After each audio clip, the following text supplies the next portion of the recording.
말씀을 굽는 시간의 오일기 목사입니다. 오늘 이 아침에도 하나님의 말씀을 굽는 시간 가운데에 나오신 여러분 축복합니다. 오늘 하나님께서 우리에게 주신 말씀 열왕기상 8장 62절에서 66절까지의 말씀인데요. 제가 하나님의 말씀 봉독합니다. 이에 왕과 및 왕과 함께한 이스라엘이 다 여호와 앞에 희생 제물을 드리니라. 솔로몬이 화목제에 희생 제물을 드렸으니 곧 여호와께 드린 소가 22,000마리요 양이 12만 마리라. 이와 같이 왕과 모든 이스라엘 자손이 여호와의 성전에 봉헌식을 행하였는데 그날에 왕이 여호와의 성전 앞들 가운데를 거룩히 구별하고 거기서 번제와 소제와 감사제물에 기름을 드렸으니 이는 여호와의 앞 놋 제단이 작으므로 번제물과 소제물과 화목제의 기름을 다 용납할 수 없습니다. 그때 솔로몬이 7일과 7일 도합 14일간을 우리 하나님 여호와 앞에서 절기로 지켰는데 하맛 어기에서부터 애국강까지 온 이스라엘의 큰 회중이 모여 그와 함께 하였더니 여덟째 날에 솔로몬이 백성을 돌려보내매 백성이 왕을 위하여 축복하고 자기 장막으로 돌아가는데 여호와께서 그의 종 다윗과 그의 백성 이스라엘에게 베푸신 모든 은혜로 말미암아 기뻐하며 마음에 즐거워하였더라. 아멘. 네, 오늘 아침에도 이 말씀 가지고 은혜 나누게 되길 소망합니다. 제 인생에 가장 암울했던 시기를 뽑으라고 하면은 저는 고등학교 3학년 정도 때부터 대학교 1학년 정도 때까지 정말 암울했다는 생각이 많이 들어요. 글쎄요, 뭐 다른 때도 힘든 때는 많이 있었는데 그때 정말 좀 암울했어요. 그래서 저는 그때 꿈이 뭐였냐면 나이가 빨리 드는 거였어요. 지금도 생각해보면 제가 한때 중앙교회에서 20살에서 24살 때까지 청년들 맡았을 때 나는 너네 나이로 절대 돌아가고 싶지 않다고 그렇게 얘기를 할 만큼 힘이 들었어요. 고등학교 3학년 때 제가 생각해보면 참 많이 방황했는데 무슨 생각이었는지 모르겠지만 이 친구가 신학대를 가겠다고 그것도 신과를 가겠다고 해가지고 붙은 거예요. 그렇게 많이 방황했는데 근데 잘 생각을 해보면 이 신학교를 갔으니까 얘가 믿음은 있을 거 아니에요. 근데 삶의 모든 부분이 살짝 다 틀어져 있는 거죠. 그래서 이 틀어진 부분들 때문에 항상 힘들어하고 아파하고 그러니까 믿음은 있는데 제대로 살아가고 있지 않은 모습을 가지고 있었던 거죠. 제가 그랬는데 그때 기억이 나는 것 중에 하나가 뭐냐면 그 경배와 찬양. 전 경배와 찬양 출신이거든요. 경배와 찬양에서 처음에 이제 하스변 선교사님 제가 가장 존경하는 분인데 이분 때문에 이제 하나님 만나게 되고 그 다음에 여기서 훈련을 받고 그 다음에 예수전도단에서 훈련을 받은 케이스예요. 제가. 근데 이제 그때 온눌교회에서 목요 집회를 안 하고 2달인가를 장충체육관인가? 거기서 이제 예배를 드리는 거죠. 목요 찬양 집회를. 그래가지고 찾아갔었어요. 근데 누구를 같이 간 게 아니고 무슨 생각이었는지 대학교 1학년 되기 전에 그 방학 동안 2달 정도를 하나님 앞에 그냥 가서 예배를 드렸던 기억이 나요. 그러니까 보통은 이제 마커스나 요즘에 이제 그런 집회 가시더라도 대부분 같이 가잖아요. 근데 제가 혼자 이렇게 갔었는데 그때 뭔지 잘 모르겠지만 그 안에 하나님 앞에 예배하려고 했었던 그 풋풋하고 순수한 마음이 시간이 많이 지났지만 그래도 조금씩 새록새록 생각이 나는 거 있죠. 이제 그런 생각들이 좀 있어요. 그때 참 순수했구나. 그래서 하나님이 그때 그렇게 드렸던 찬양, 어린 그 아이의 어떤 수줍은 고백 같은 그 찬양을 하나님 참 기뻐하셨겠다. 이 생각이 들 때가 있거든요. 근데 그러면서 느끼게 되는 게 뭐냐면 그때 저는 찬양하고 예배하는 부분에 있어서 기쁨이 있었던 것 같아요. 여러분 우리가 하나님 앞에 신앙생활을 합니다. 근데 신앙생활의 정의가 굉장히 중요한데 우리가 세 가족 정도의 어떤 처음으로 예수님을 믿겠다라고 생각했을 때 거의 대부분의 분들은 하나님, 온 우주를 만드신 하나님 앞에 그분이 우리에게 주시는 어떤 그런 것들에 집중을 하게 되는 거죠. 그게 나쁜 건 아닙니다. 그런데 나중에 시간이 이렇게 신앙적인 부분에 어떤 성숙이 계속 일어남에도 불구하고 하나님께서 내게 무엇을 줄 것인가에 집중하는 그 모습 가운데 아직도 벗어나고 있지 않다면 물론 하나님께서 우리의 삶 가운데 베풀어 주시는 은혜에 대한 소망이 늘 있어야겠죠. 하지만 성숙하게 되는 신앙이라는 건 결국에 어떤 것이냐면 내가 하나님께 무엇을 받을까를 고민하는 게 아니라 내가 하나님께 어떻게 나의 삶을 드릴까를 고민하는 그것이 성숙한 신앙인 이라고 봅니다. 오늘 본문에서 그래서 62절에서 64절까지 그 하나님 앞에 성전 봉헌식 가운데 희생 제물을 드리는 부분의 이야기가 나오죠. 제가 한번 읽어드릴게요. 이에 왕과 및 왕과 함께한 이스라엘 다 여호와 앞에 희생 제물을 드리니라. 솔로몬이 화목제의 희생 제물을 드렸으니 곧 여호와께 드린 소가 22,000마리요 양이 12만 마리라. 이와 같이 왕과 모든 이스라엘 자손이 여호와의 성전의 봉헌식을 행하였는데 그날에 왕이 여호와의 성전 앞들 가운데를 거룩히 구별하고 거기서 번제와 소제와 감사제물의 기름을 드렸으니 이는 여호와의 앞 놋 제단이 작으므로 번제물과 소제물과 화목제의 기름을 다 용납할 수 없음이라. 자, 이스라엘 백성이 성전이 그 건축된 그 이후 봉헌식 가운데에 드린 이 예물, 이 양이 이만큼 많았다라고 볼 수 있는 이 부분이 우리에게 시사해주는 바는요, 억지로 되지 않았다는 거예요. 억지로 드린 것이 아니라는 거예요. 이 본문이 우리에게 이야기해주는 바는 이들이 지금 기쁨으로 자신들이 가진 부분에 그것들을 얼마나 많은 부분을 이렇게 드렸는지를 이야기하는 거죠. 여러분, 우리가 하나님 앞에 드릴 때의 기쁨이라는 것이 있는 겁니다. 근데 우리가 하나님께 받을 것만 생각하다 보면요, 그 드리는 기쁨 가운데 나아가지 못하고 늘 힘이 들게 되는 상황이 있는 거예요. 근데 하나님께서는 이미 우리 가운데 모든 걸 다 주신 분이시거든요. 그 독생자이신 예수 그리스도의 생명으로 그 핏값으로 우리를 사신 그 하나님 앞에 우리가 사실은 어떻게 나아가야 하냐면, 하나님 이것도 주세요, 저것도 주세요. 그럴 수도 있겠지만 이미 다 주셨기 때문에 하나님, 내가 그 은혜에 감격함으로 나아갈 때 내가 그 은혜 무엇으로 갚을지 알 수 없지만 내 삶 가운데 주신 작은 부분들을 드립니다 라고 말하면서 나아가는 것이 맞는 것이죠. 오늘 이 본문이 감동이 되는 부분은 무엇이냐면, 오늘 하나님 앞에 예배하고 하나님께 나아가는 이 사람들 마음 가운데에 기쁨이 있고 즐거움이 있고 행복이 있다는 것을 보게 되기 때문에 그래요. 본문의 65절과 66절입니다.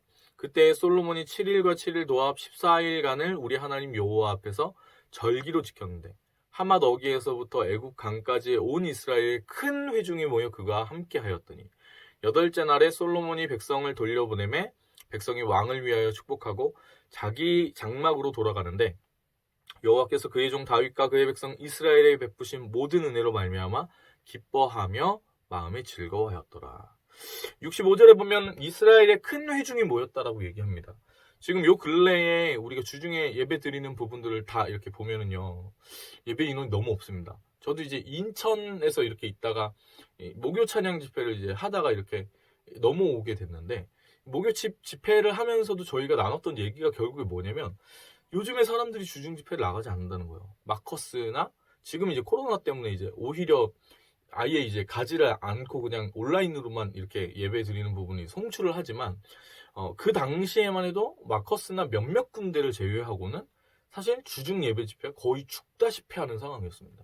근데 여러분, 제가 고등학교 때 정도 때까지만 해도 어떤 일이 벌어졌었냐면, 정말 이스라엘 큰 회중이라고 얘기하는 것처럼 정말 수없이 많은 사람들이 모여서 하나님이 예배하는 그 기쁨 가운데 있었거든요.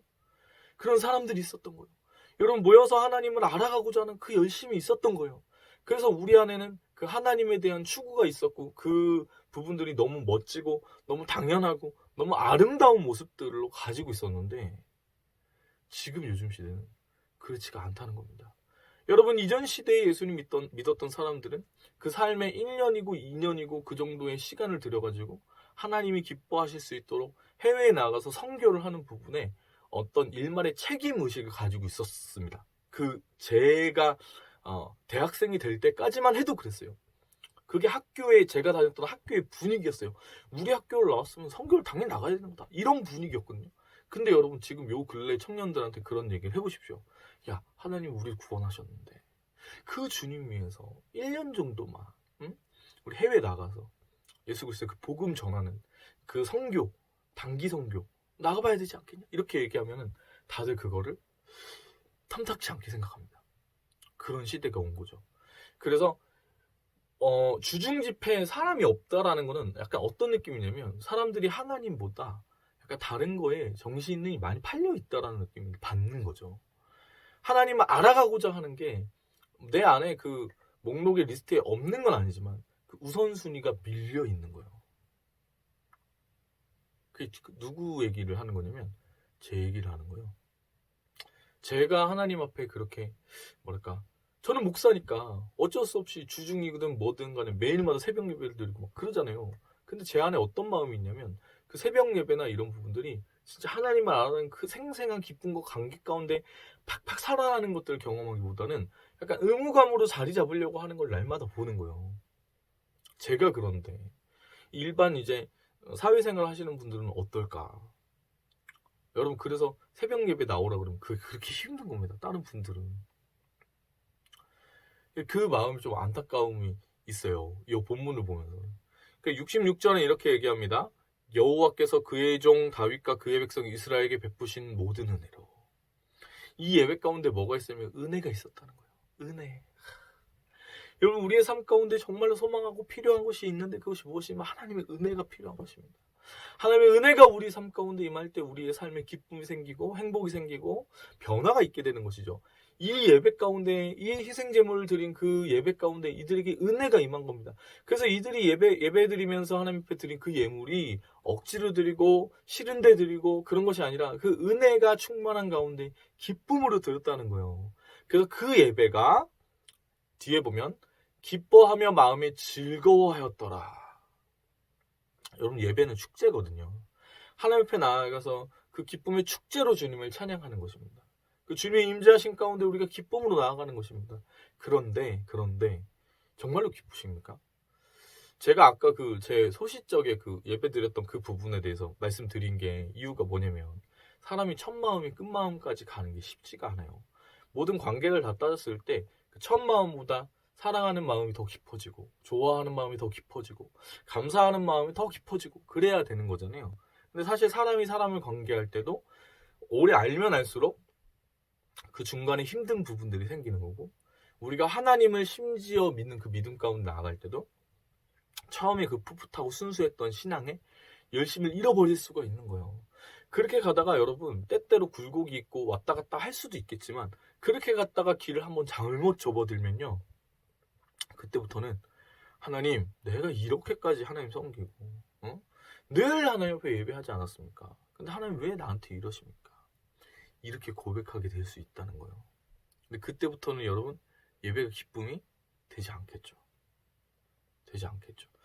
여러분, 코로나 바이러스가 있은 그 다음에 수없이 많은 사람들이 예배에 대한 부분에 소중함에 대한 이야기들을 했었습니다. 교회 가고 싶어요. 근데 여러분, 코로나 바이러스가 굉장히 장기화되고 있고 앞으로 이건 더 오래 걸릴 것 같거든요. 근데 그 가운데 사람들이 느끼고 있는 감정과 여러분의 생각은 어떠십니까? 온라인으로 예배 잘 되세요? 사실 잘 안 되거든요. 그럼 이제 오프라인에 나가야겠다라고 생각을 해야겠지만 그 큰 교회들도 이제 구별해가지고 띄엄띄엄 앉는 걸로 해가지고 서서히 오프라인 재개하고 있잖아요. 이미 시작한 데가 많이 있고. 근데 아마도 예배를 대하는 우리의 태도는 그 예배가 정말 소중하다라기보다는 이제는 조금 더 예배를 소비하는 것처럼 생각하게 되는 시간들이 우리에게 펼쳐질 것 같습니다. 예배는 하나님 앞에 드리는 건데 그냥 예배를 보는 거예요. TV 프로그램 보는 것처럼. 여러분, 예배를 보고 계십니까? 아니면 예배를 드리고 계십니까? 하나님 앞에 예배 드리는 것이 기쁨이 되는 믿음을 회복하셨으면 좋겠습니다. 저한테 얘기하는 거예요, 이게. 제가 하나님 앞에 찬양할 때마다 저는 소망하는 게 하나님을 향한 기쁨으로 제 안에 충만함이 있었으면 좋겠어요. 가짜가 아니었으면 좋겠어요. 때때로 삶의 힘든 그 모든 상황 가운데 치여서 오더라도 하나님, 주님 찬양합니다라고 했을 때 주님을 향한 그 기쁨이, 그 드리는 은혜와 그 소망이 제 삶 가운데 일어났으면 좋겠어요. 그런 믿음을 제가 가지고 싶어요. 죽는 그날까지 하나님 더 사랑하고 더 깊이 바라보고 싶어요. 그 제 안의 소원인데 그 고등학교 때 가진 그 풋풋한 마음과 똑같을 수 없겠지만 오히려 더 깊어지고 더 풍성해진 그 마음으로 주님 사랑하고 싶은데 그게 어렵죠. 여러분 어떠세요? 여러분 그런 소망이 있으세요? 저는 오늘 본문을 보면서 그 마음을 품게 되는 것 같아요. 하나님, 내 안에 하나님의 은혜로 충만히 부어주시고 그 은혜로 말미암아 기뻐하며 마음이 즐거워하는 예배가 회복되게 하여 주시옵소서. 그 예배가 회복되어지는, 하나님과의 관계의 기쁨이 회복되어지는 저 여러분 되시기 소망합니다. 오늘 하나님께서 우리에게 주신 찬양 나누기 원하는데요. 이 찬양이 딱 너무 좋은 것 같아요. 주께와 엎드려. 저 이 찬양 볼 때마다 좀 아이러니한 마음이 있는데 이 가사가 이래요. 많이 아시겠지만 주께와 엎드려 경배드립니다. 주 계신 곳에 기쁨 가득. 무엇과도 누구와도 바꿀 수 없네. 예배드림이 기쁨됩니다. 근데 기쁨이라고 얘기하는데 이게 좀 약간의 슬픔이 묻어져 있는 어떤 그런 거거든요. 근데 뭐랄까 마음에 울림이 있는 찬양인 것 같아요. 함께 고백할까요? 주께와 엎드려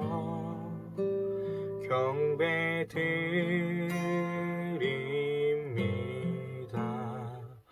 주 계신 곳에 기쁨 가득. 무엇과도 누구와도 바꿀 수 없네. 예배드림이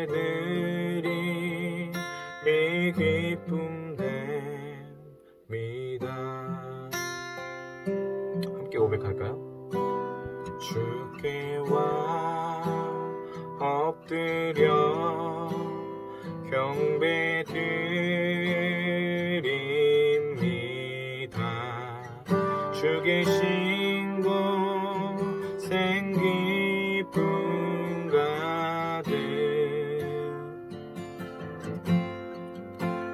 무엇과도 누구와도 바꿀 수 없네. 예배드림이 기쁨됩니다. 주께와 엎드려 주께와 엎드려 경배드립니다. 주 계신 곳에 기쁨 가득. 무엇과도 누구와도 바꿀 수 없네. 예배드림이 기쁨됩니다.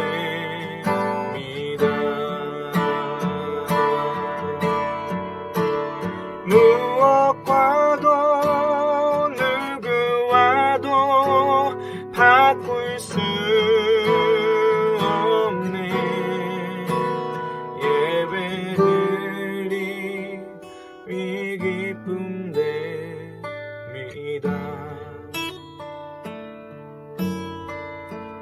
무엇과도 누구와도 바꿀 수 없네.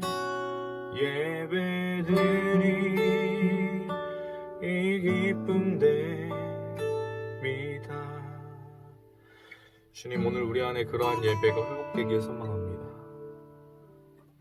하나님, 주님께 드리는 것이 기쁨이 되는 그 삶이 회복되기를 소망합니다. 하나님, 그 하나님을 찬양하고 하나님 예배하고 하나님께 나아가는 것이 즐겁고 기쁘고 행복한 일이었던 그 기억들이 우리의 삶 가운데 주님 다시 회복되게 하여 주시옵소서. 주님을 향한 우리의 마음이 새로워질 수 있도록 주님, 우리의 삶이 하나님께 드려진 예배가 될 수 있도록 주님 인도하여 주시옵소서. 주님을 찬송합니다. 감사드리며 예수님의 이름으로 기도합니다. 아멘. 네, 오늘 하루도 화이팅입니다.